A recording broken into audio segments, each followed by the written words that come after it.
இந்த ஒரு மொட்டை சயின்டிஸ்ட் என்ன பண்றான்னா, அழகா இருக்க பொண்ணுங்களெல்லாம் புடிச்சிட்டு வந்து, அந்த பொண்ணுங்களோட மூஞ்சில எல்லாம் கேண்டில் ஊத்தி, ஒரு வென்டிலேட்டர் மிஷின்ல அனுப்பி, அவங்களோட மூஞ்சியோட பிரிண்ட்ட அழகா இந்த கேண்டில் மூலமா எடுக்கிறது தான்.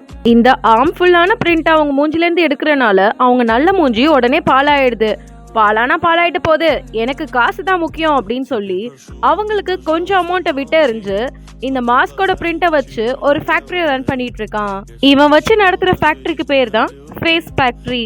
அந்த பொண்ணுங்கள்ட்ட இருந்து எடுத்துட்டு வந்த ஸ்டென்சில்ஸை அதுக்கு அழகா ஹியூமன் ஸ்கின்னோட கலர்ல பெயிண்ட் அடிச்சு லிப்ஸ்டிக் பூசி பிளஷ்ஷு, ஐலைட்டர், ஐ ஷேடோ, லிப்ஸ்டிக் அப்படின்னு எல்லாமே பூசி அழகா பக்காவான ஒரு நேச்சுரலிஸ்டிக்கான ஒரு பொண்ணோட மாஸ்கை ரெடி பண்றது தான் இந்த ஆளோட வேலை.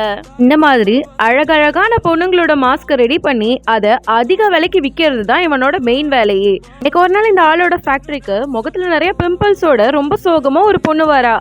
அங்க இருக்கிறதுலே எந்த மாஸ்க் ரொம்ப அழகாவும் ரொம்ப விலை உயர்ந்ததாகவும் இருக்கோ அந்த மாஸ்கை வாங்குறா. அந்த மாஸ்க் அந்த சயின்டிஸ்ட் அந்த மூஞ்சில போட்டதும் அவளோட ஃபேஸ் அப்படியே ரியலிஸ்டிக்கா அழகா மாறிடுது. இந்த வீடியோ உங்களுக்கு பிடிச்சிருந்துச்சுன்னா லைக், கமெண்ட், ஷேர் பண்ணுங்க. பார்ட் 2 பார்க்கறதுக்கு இப்பவே சேனலை சப்ஸ்கிரைப் பண்ணிக்கோங்க.